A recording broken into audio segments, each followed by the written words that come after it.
à tous et bienvenue dans ce 13h30. Nous faisons le point de l'actualité de nos régions.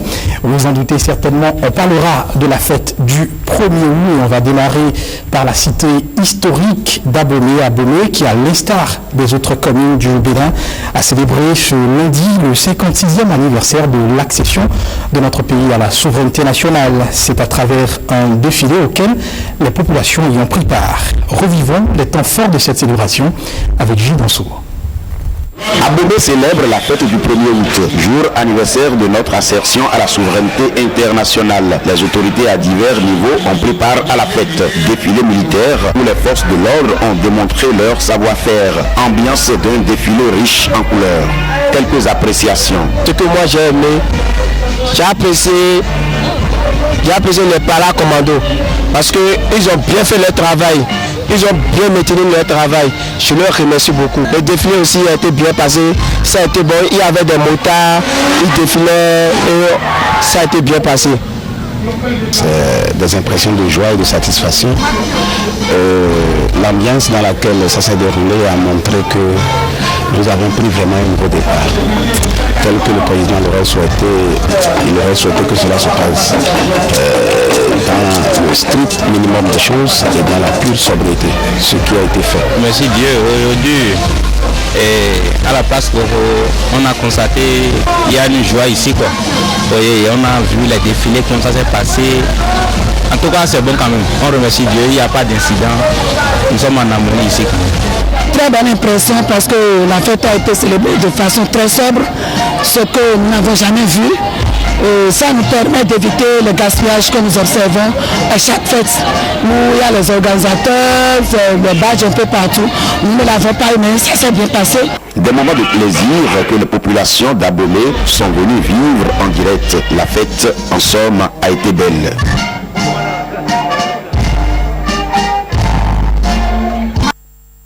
Et pour clore les festivités marquant la célébration du 1er août à Abomey, il y a eu cette finale du tournoi de football de l'indépendance. L'équipe de l'arrondissement de Rouly a emporté 2-1 face à Djegbe. On retrouve à nouveau Gilles Dansour pour le point. Finale de la Coupe de l'Indépendance à Abomey. Le stade de Goro reçoit du monde. Deux équipes en compétition. L'arrondissement de Ronly en blanc était face à celui de Djegbe en jaune. Dame Coupe est mise en compétition. Les joueurs de Ronly multiplient les actions offensives à la première mi-temps. Le score est de 1-0 pour les hommes en blanc. Deuxième mi-temps, les choses évoluent avec de beaux gestes techniques. Au final, Ronly brandit Dame Coupe 2-1.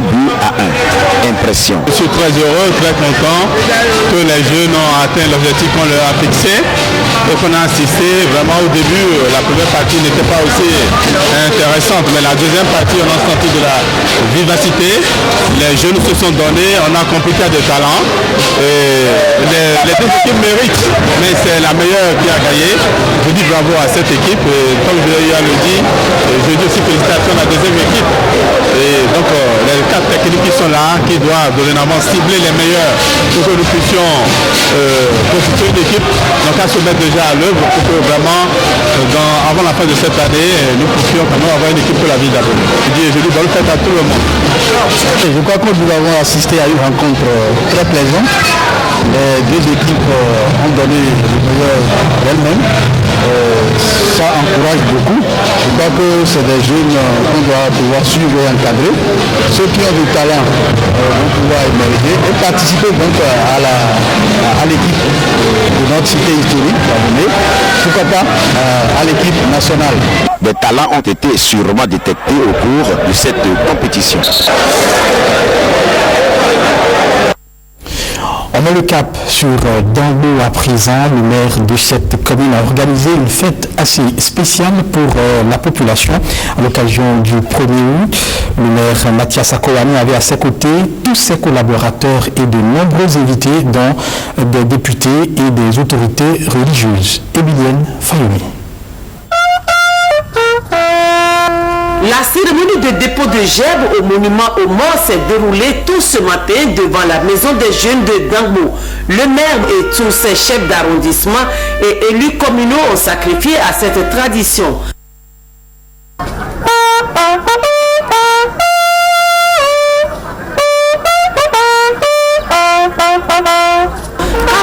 été mis ensuite sur les lieux du défilé militaire et civil. Cette commune qui abrite plus de 96 808 habitants, au dire des curieux, n'avait jamais célébré cette fête avec tant de soins et de faste.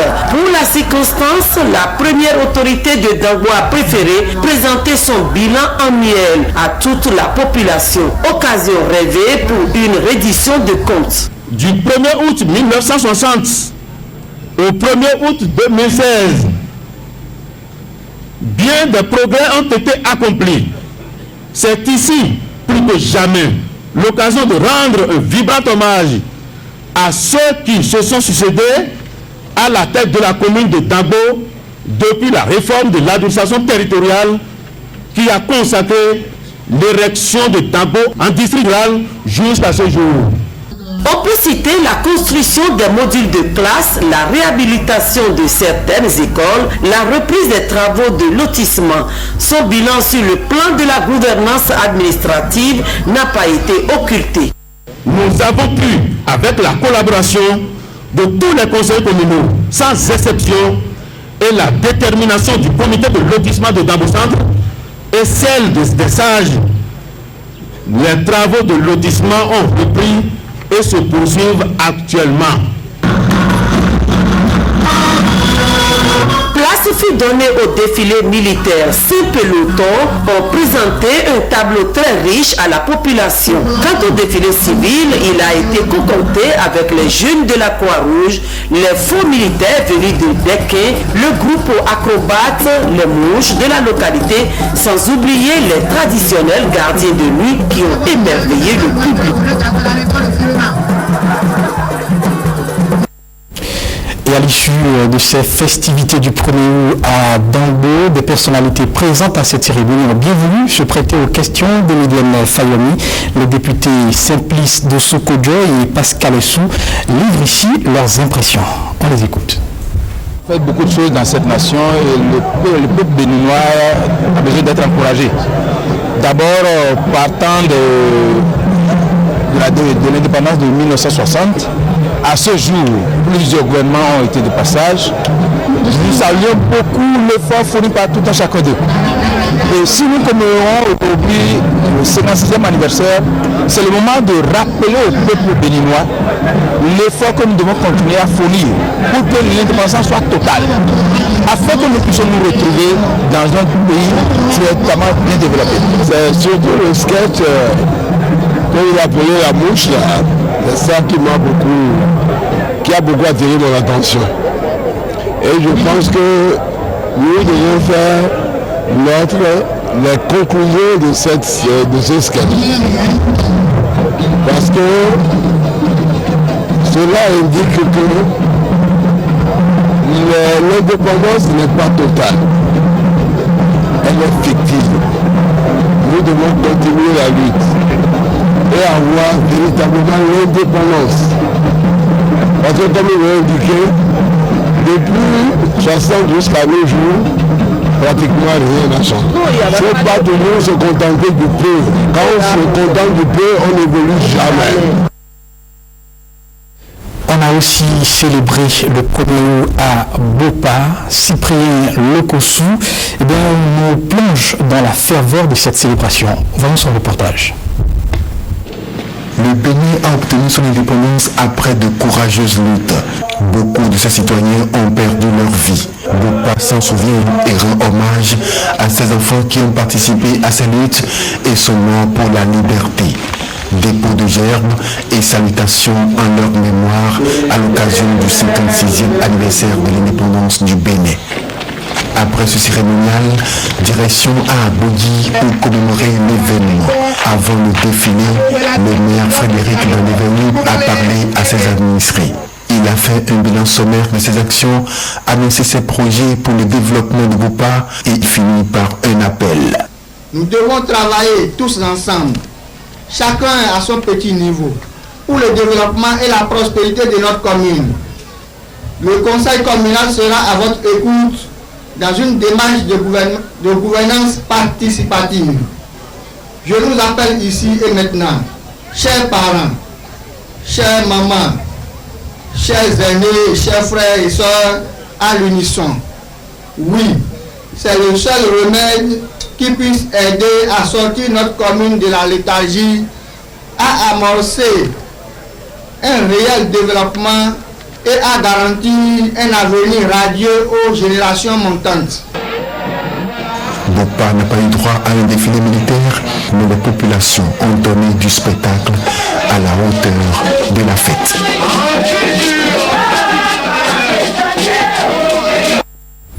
Et la commune de Commun a également célébré à sa manière le 56e anniversaire de l'indépendance de notre pays. Les manifestations se sont déroulées dans l'arrondissement d'Akodéha. On revit les moments forts de cet événement avec Blaise Abanko. Visiblement, l'élément n'est pas prêt. Commémoration du 56e anniversaire de l'indépendance du Bénin. Djougou était également de la partie. Djougou a marqué l'événement à travers des manifestations dignes d'un nouveau chef-lieu de département, défilés militaires et civils, mais aussi des démonstrations. Rien n'a manqué à l'événement. Firmin Bassao. C'est l'image du jour. Le maire de Djougou et le tout nouveau préfet de la Tonga côte à côte pour célébrer le 50e anniversaire de l'indépendance du Bénin. Dépôt de gerbes au pied de ce monument, un rendez-vous avec la tradition pour honorer la mémoire des martyrs.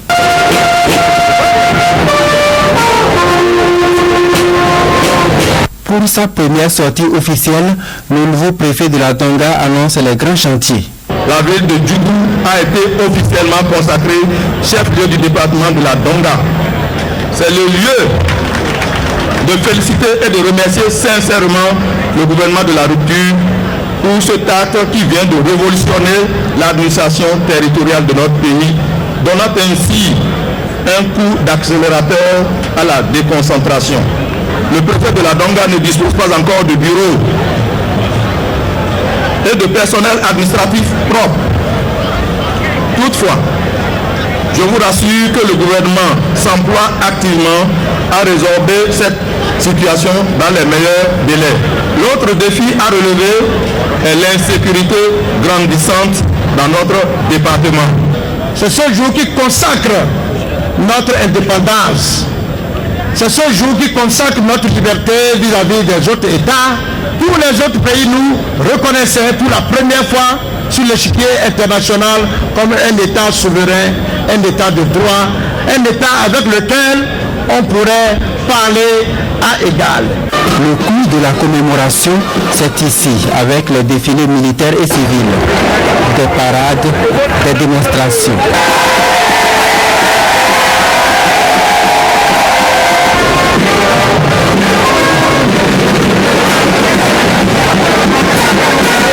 Deux événements en un seul, mais surtout célébrés en chansons.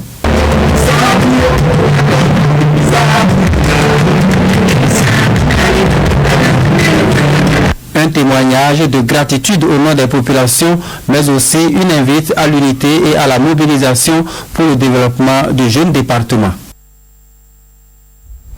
Je le disais il y a un instant, Commun était également de la partie. On va revivre justement les festivités de cette célébration avec Blaise Abanko. Dépôt de gerbes pour les enfants morts pour la liberté. Commun vit aussi ce 56e anniversaire de notre indépendance. Défilé militaire et civil.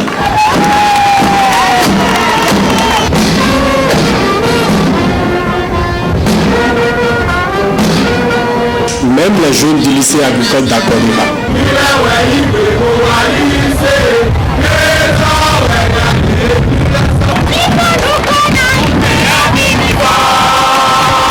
Ensuite, les engins à deux roues et les voitures.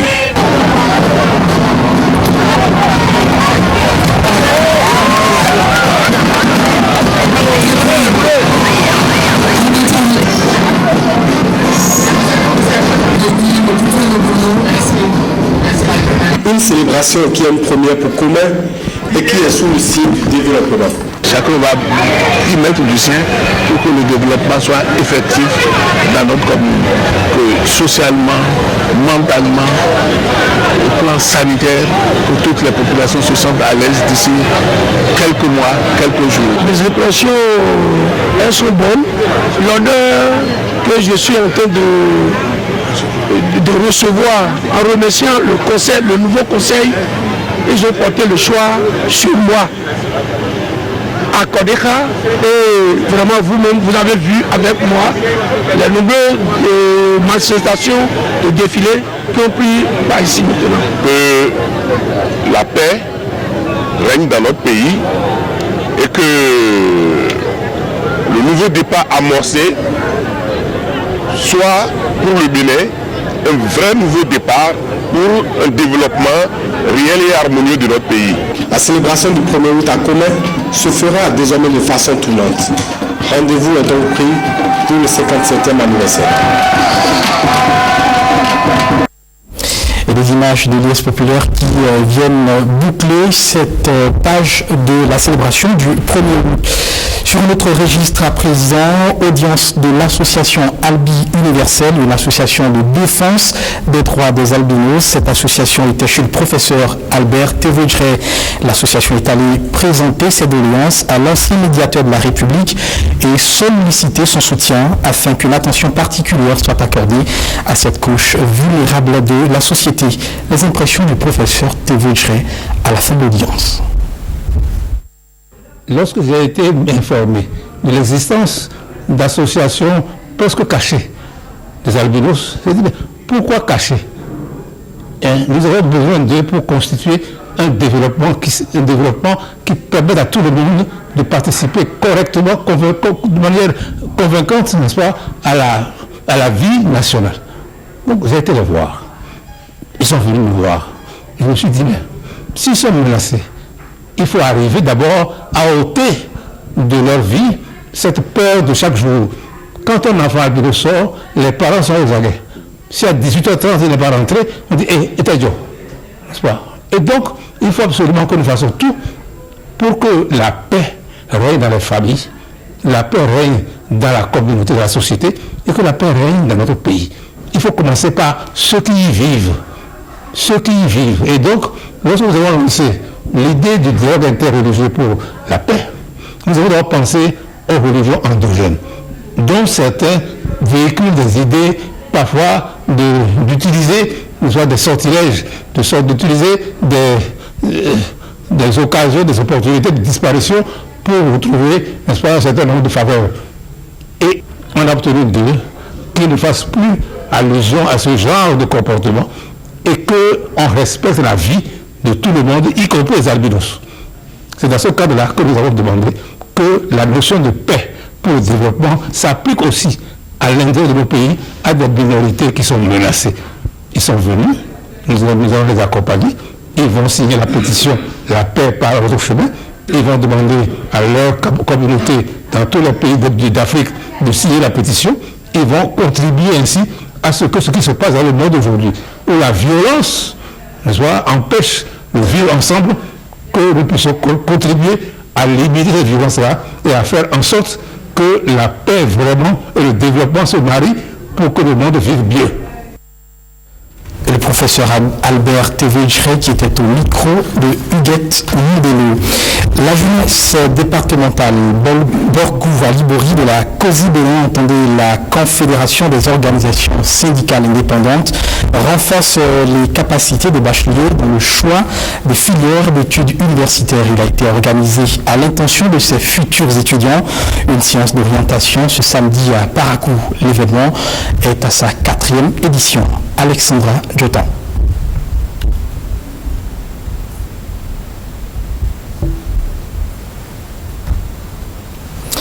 Visiblement, quelques austérités sur cet élément, on y reviendra certainement. Inauguration ce samedi à Zayanabo d'une usine de traitement de Nadanakab. La mise en service de cette unité de production vise à assurer un meilleur traitement de ce produit afin de le rendre plus compétitif. L'événement a eu lieu en présence du ministre de l'Industrie et du Commerce. Reportage. Ce Ce bâtiment servira désormais de cadre pour l'égrenage du noix de cajou. Le gouvernement béninois entend ainsi faire de la promotion de cette filière une réalité, produire en grande quantité pour alimenter le marché national et international. Un investissement de 7 milliards de francs CFA qui porte nos immobilisations dans ce pays à près de 15 milliards de francs CFA. Quant au décortiquage auquel nous allons venir, celui-ci a longtemps été le monopole de l'Inde, réputé pour ses dizaines de milliers de femmes qui décortiquent les noix de cajou dans les États de Kerala, Andhra Pradesh, Karnataka et Maharashtra. Fluidor s'insère aujourd'hui dans ce mouvement après avoir observé depuis 5 ans les succès et les échecs des différents projets dans la sous-région, en particulier au Ghana et en Côte d'Ivoire.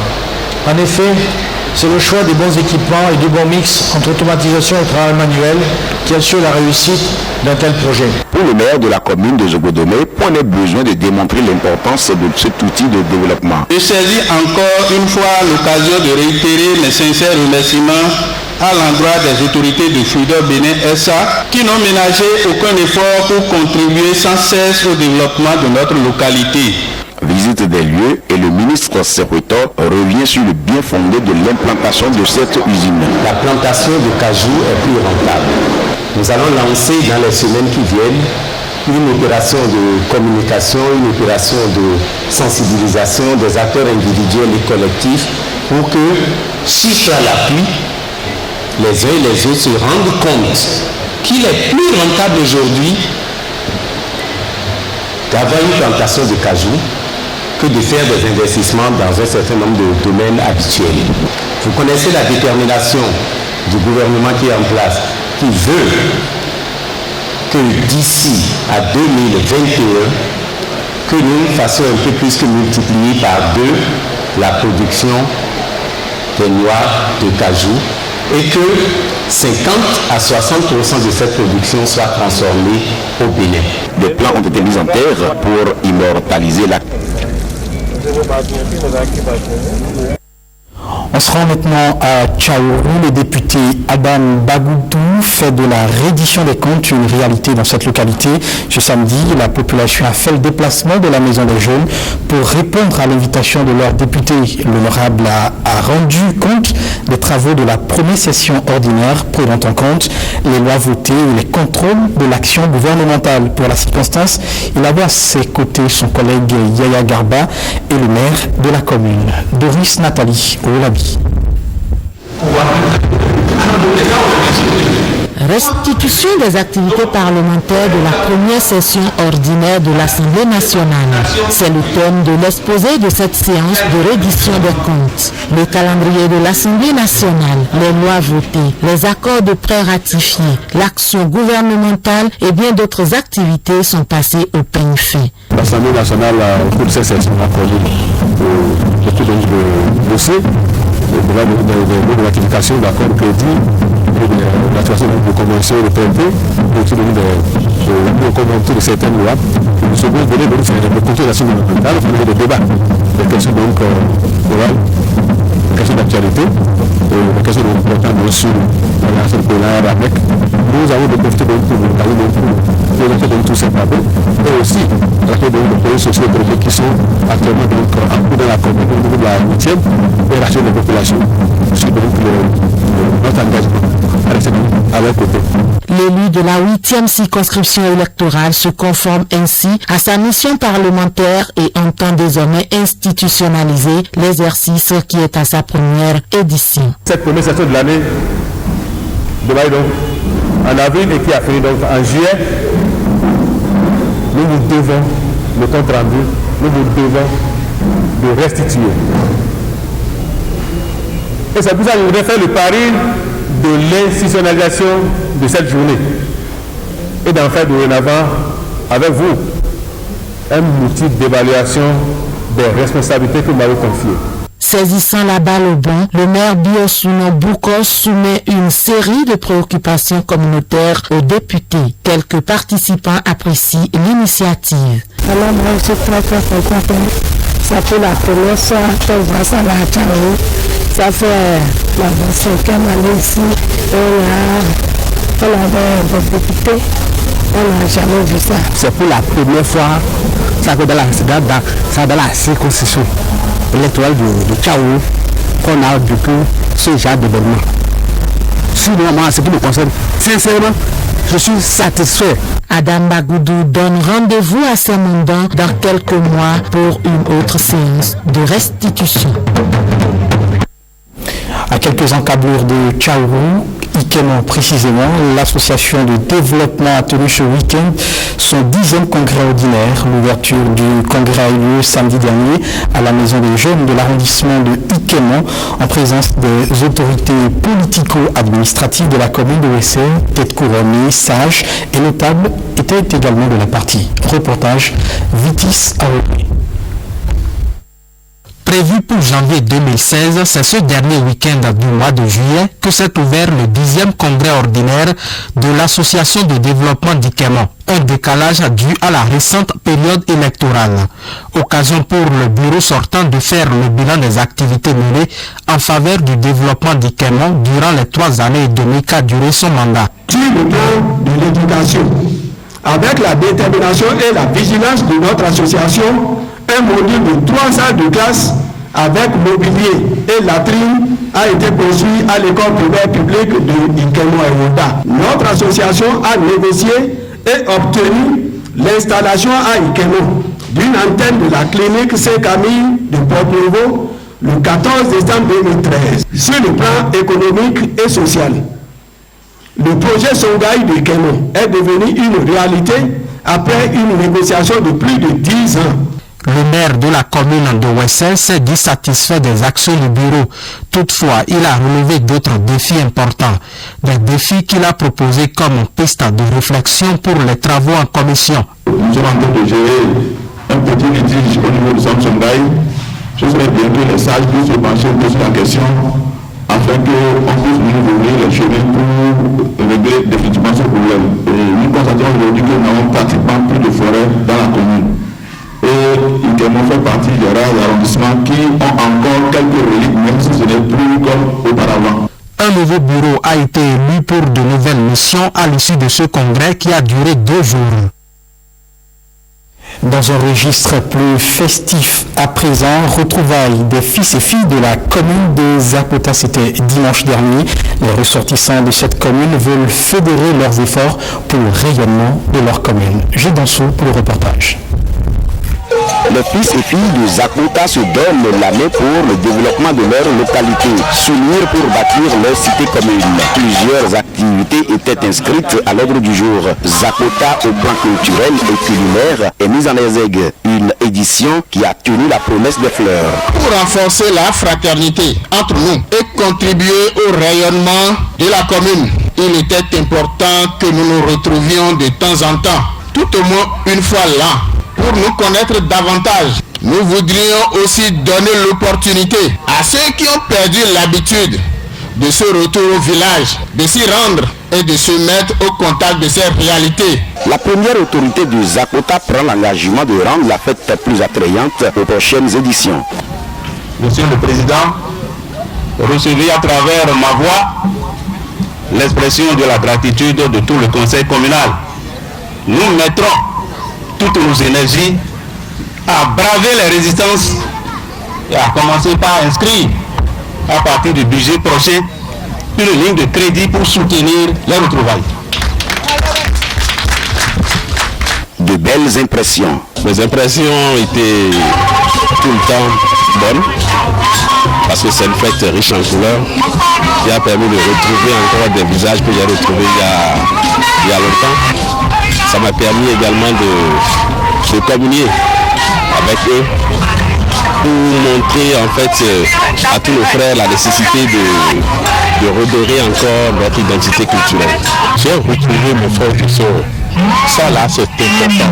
Et il faut avouer que c'est une bonne initiative, en ce sens que aujourd'hui nous avons des enfants, nous, pour la plupart des intellectuels, nous vivons hors de nos localités d'origine.